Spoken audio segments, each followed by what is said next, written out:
দ্বিতীয় বিশ্বযুদ্ধের পর থেকে যে আটলান্টিক সামরিক জোটকে পশ্চিমাদের অজেয় সুরক্ষা কবচ মনে করা হতো, আজ রাতে সেই ন্যাটোর কফিনে চূড়ান্ত প্যারেকটি পুঁতে দিলেন মার্কিন প্রেসিডেন্ট ডোনাল্ড ট্রাম্প। ন্যাটোর অভ্যন্তরীণ কোন্দল এখন প্রকাশ্য গৃহযুদ্ধে রূপ নিয়েছে। তেহরানের বিরুদ্ধে ওয়াশিংটন ও তেল আবিবের চাপিয়ে দেওয়া অবৈধ যুদ্ধে ন্যাটোকে ঢাল হিসেবে ব্যবহার করতে না পারায় এবার পুরো ইউরোপীয় মিত্রদের ওপর নজিরবিহীন প্রতিশোধ নিতে শুরু করেছে ট্রাম্প প্রশাসন। আন্তর্জাতিক সংবাদ সংস্থা রয়টার্স আজ রাতে এক বিস্ফোরক প্রতিবেদনে নিশ্চিত করেছে, আমেরিকা এবার ন্যাটোর সামরিক প্রতিশ্রুতি থেকে নিজেদের সম্পূর্ণ প্রত্যাহার করে নেওয়ার চূড়ান্ত ব্লুপ্রিন্ট তৈরি করেছে। আগামী 22 মে ব্রাসেলসে বসতে যাওয়া ন্যাটোর প্রতিরক্ষা প্রধানদের হাই প্রোফাইল বৈঠকের আগেই পেন্টাগনের অন্দরে চূড়ান্ত হয়েছে ইউরোপকে একলা ফেলে যাওয়ার সেই ক্লাসিফাইড ড্রাফট। মার্কিন যুদ্ধ সচিব পিট হেগসেথ এবং আন্ডার সেক্রেটারি এলব্রিজ কোলবির টিম ইতিমধ্যেই স্পষ্ট করে দিয়েছে, কোনো বড় সংকটে বা বহিরাগত আক্রমণে আমেরিকা আর আগের মতো সামরিক সক্ষমতা নিয়ে ইউরোপের পাশে দাঁড়াবে না। এই মারাত্মক সিদ্ধান্তের পেছনে কাজ করছে ওভাল অফিসের তৈরি করা একটি অত্যন্ত গোপন নটি অ্যান্ড নাইস বা শাস্তির তালিকা।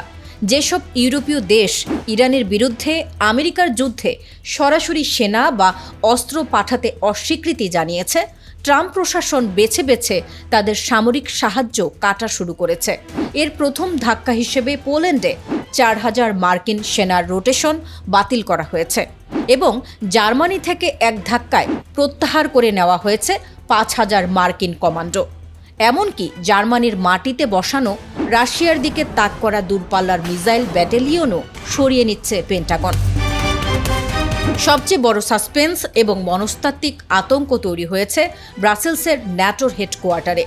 ইউরোপের শীর্ষ সামরিক কর্মকর্তারা এখন প্রকাশ্যে বলতে শুরু করেছেন যে ট্রাম্প প্রশাসন নিজের স্বার্থে পুরো ইউরোপকে ধ্বংসের মুখে ঠেলে দিচ্ছে। এতদিন ধরে রাশিয়ার আগ্রাসনের ভয় দেখিয়ে ইউরোপের দেশগুলোর সামরিক বাজেট শতগুণ বাড়ানো হলেও আজ বিপদের দিনে আমেরিকা তাদের মাঝ রাস্তায় ফেলে পালাচ্ছে। ন্যাটোর অন্য সদস্যরা সাফ জানিয়ে দিয়েছে, তারা ট্রাম্পের ব্যক্তিগত ছায়াযুদ্ধের বলির পাঠা হতে আর রাজি নয় এবং ওয়াশিংটনের সাথে তাদের ঐতিহাসিক ঐক্যের এখানেই ইতি ঘটতে চলেছে। এই চরম গৃহযুদ্ধের মাঝেই এলব্রিজ কোলবির টিম ইউরোপের দেশগুলোকে হুঙ্কার দিয়ে রেখেছে, আমেরিকা পরমাণু ছাতা গুটিয়ে নিলেও ইউরোপের কোনো দেশ নিজেরা স্বাধীনভাবে পরমাণু অস্ত্র তৈরি করতে পারবে না। অর্থাৎ ইউরোপকে একদিকে যেমন অরক্ষিত করে দেওয়া হচ্ছে, অন্যদিকে তাদের হাত পাও বেঁধে রাখছে হোয়াইট হাউস।